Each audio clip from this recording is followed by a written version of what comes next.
உலகெங்கிலும் உள்ள மக்கள் அனைவருக்கும் இந்த சனிப்பார்வை யூடியூப் சேனல் கார்த்திகேயனின் அன்பான பணிவிறந்த வணக்கத்தை தெரிவித்துக் கொள்கிறேன். நம்ம சேனல்ல அரசியல் மாற்றம், சமூக சீர்திருத்தம் அப்படின்ற 2 விஷயத்தை தான் நம்ம இது பண்ணியிருந்தோம். இப்ப இந்த வீடியோவில் நம்ம பேச போகிறது என்ன அப்படின்னு கேட்டீங்கன்னா, சமூக சீர்திருத்தத்தை பத்தி பேசுறோம்.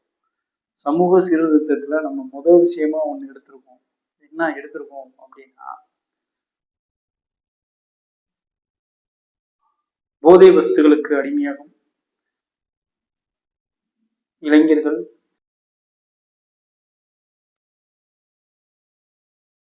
இருக்கும் அனைத்து மனிதர்களுக்காகவும் இந்த டாபிக்கை நம்ம எடுத்திருக்கோம்.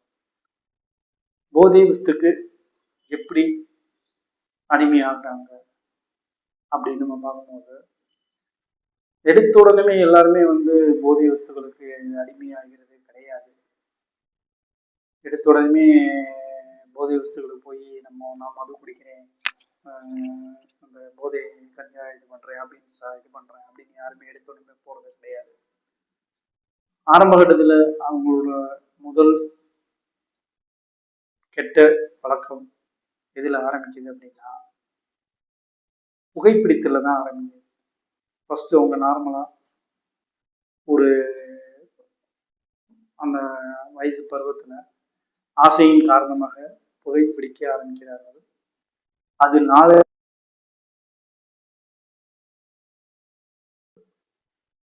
அந்த புகைப்பிடிக்கும் போது ஏற்படுகின்ற பழக்க வழக்கங்கள்ல தான் அடுத்தடுத்த போதை வஸ்துகளுக்கு அடிமையாகிறார்கள். இது நல்லா இன்னைக்கு உள்ள போதை வஸ்துக்கள் அடிமையானவர்கள் எல்லாத்துட்டையும் நம்ம ஆராய்ச்சி எடுத்து பார்த்தோம் அப்படின்னா, எல்லாருமே ஆரம்பத்துல ஆசைக்காக புகைப்பிடிப்பதை ஆரம்பித்து படிப்படியாக ஒவ்வொரு போதை வஸ்துக்களாக அனுபவித்து தன் வாழ்க்கையிலே அதுல போக்கிக்கிறாங்க. ஒரு சில பேர் ஒரு குறிப்பிட்ட காலத்துல உடல் பாதைகளாலேயோ இல்ல தன்னோட மனக்கட்டுப்பாடுனாலேயோ அந்த போதை வஸ்துக்கள்ல வெளியே வந்துடுறாங்க. நம்ம அந்த போதை வஸ்துல வெளியே வந்தவங்களை பத்தி நம்ம பேசல, போதைக்கு அடிமையாக இருக்காங்கல்ல அவங்கள பத்தி பேசணும். அப்ப போதைக்கு அடிமையானதுக்கு முதல் காரணம் என்ன அப்படின்னா புகைப்பிடித்தல் தான். அப்ப புகைப்பிடித்தல் ஆரம்பிக்கிறது தான் அடுத்தடுத்த கட்டங்கள்ல போய் ஒரு மனிதனை மிகப்பெரிய ஒரு சவக்குழிக்குள்ள வாழ்க்கைன்ற ஒரு இதை பத்தி ஒண்ணுமே நம்ம என்ன செய்யறோம் என்ன பண்றோம் எதுவுமே தெரியாம அப்படியே வாழ்க்கையவே தொலைக்கிற இதுக்கு அதை கொண்டு போய் சேர்க்குது இந்த போதை வஸ்துகள். அப்ப ஒரு மனிதன் ஆரம்பத்துல அவன் ஆரம்பிக்கிற முதல் கெட்ட பழக்கம் புகைப்பிடித்தல். இது எல்லாருக்குமே தெரியும். அப்ப போதை வஸ்துகள்ல இருந்து மக்களை விழிப்புணர்வு படுத்தினா மட்டும் போதுமா? போதாது. அப்ப என்ன பண்ணணும்? ஒரு அரசாங்கம் எது எதன் மூலியமாக வாலிபர்கள் கெட்டு போறாங்க, இளைஞர்கள் கெட்டு போறாங்க, மனிதர்கள் கெட்டு போறாங்க அப்படின்னா அந்த கெட்ட பழக்க வழக்கத்தெல்லாம் அரசாங்கம் தடை பண்ண மாட்டேங்குது. புகைப்பிடிப்பதுல இருந்துதான் ஒரு மனிதனுக்கு முதல் கெட்ட பழக்கம் ஆரம்பிக்குதுன்னு நம்ம சொல்றோம். இது எல்லாத்துக்குமே தெரியும். அப்ப ஏன் அரசாங்கம் இந்த புகைப்பிடித்தலை தடை பண்ண மாட்டேங்குது? பாக்கெட்ல மட்டும் போட்டா போதுமா? புகைப்பிடித்தல் உடல் நலத்திற்கு கேடு அப்படின்னு போட்டா போதுமா? அதை தடை பண்ண வேண்டாமா? அப்ப அரசாங்கம் இந்த புகை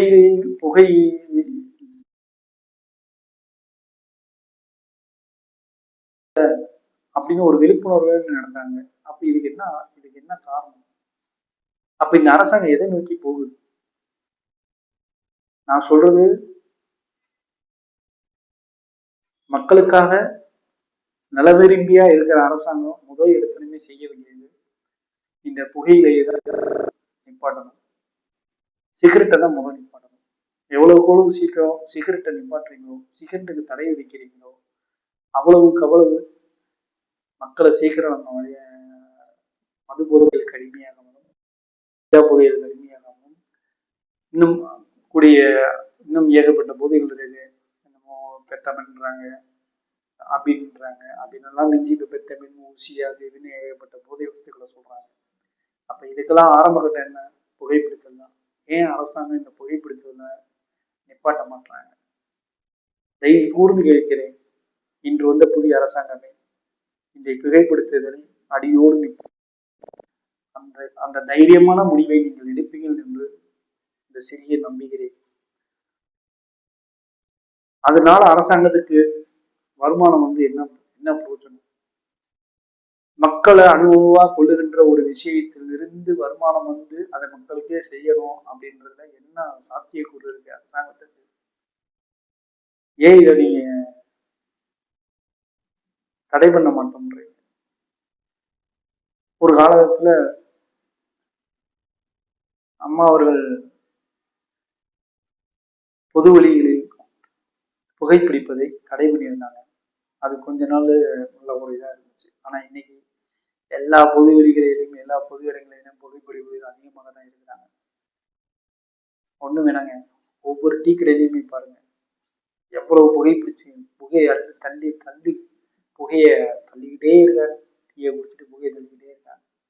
டீ கடைக்காரவங்களை நம்ம ஒன்றும் சொல்ல முடியாது. ஏன்னா அவங்களுக்கு டீ வியாபாரம் பண்ணோம், வடை வியாபாரம் பண்ணோம்னா சீரட்டுன்னு ஒன்று விற்றாதான் அவங்களால டீ வியாபாரமோ வடை வியாபாரமோ பண்ண முடியும். அதனால நம்ம அவங்கள சொல்ல முடியாது. குறை எங்கே இருக்கிறது? அரசாங்கத்திடமே இருக்கிறது. அரசாங்கம் என்று இந்த சிகரெட் என்ற ஒரு பொருளை தடை பண்ணுகிறதோ அன்னையில இருந்துதான் மது போதைகளிலிருந்தும் போதை வத்துகளிலிருந்தும் மனிதர்களை மீட்டெடுக்க முடியும். எந்த அரசாங்கம் இதை துணிவோடு செய்கிறதோ அந்த அரசாங்கம் தான் நல்ல அரசாங்கம். இந்த அடியனின் கையில் அந்த அதிகாரம் இருந்தால் முதல் இதை புகைப்பிடிப்பதை தான், புகை விற்பதைத்தான் தடை செய்வேன். இந்த சிகரெட்டை தான் முதல் தடை செய்வேன். அதுக்கப்புறம் மது அறவே இருக்கக்கூடாது, மது விற்பனையும் தடை செய்வேன். இந்த அரசாங்கம் திடமுள்ள அரசாங்கம் இருந்தால், மக்கள் மீது அக்கறை உள்ள அரசாங்கம் இருந்தால் முதலில் புகை சிகரெட் விற்பதை தடை செய்யுங்கள். சிகரெட் விற்பதை தடை செய்வது மட்டுமல்லாமல் அதை அறவோடு ஒழித்து விடுங்கள். எந்த கம்பெனிக்கும் உரிமை கொடுக்காதீங்க. தமிழ்நாட்டில் சிகரெட்ன்றதே இருக்கக்கூடாது, சிகரெட்டுக்கு தடை விதிங்க. மதுக்கடைகள், அரசாங்கம் எடுத்து நடத்தும் மதுக்கடைகளை அடியோடு மூடுங்கள்.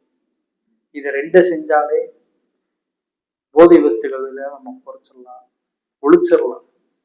அதை விட்டுட்டு இளைஞர்கள் மத்தியில போய் போதை வஸ்துகள் விடுப்புரை கொடுத்து என்ன ஆக போகுது? போதையே நம்ம விற்கிறோம், நம்ம அரசாங்கம் விற்கிறோம். வித்துப்புட்டு போய்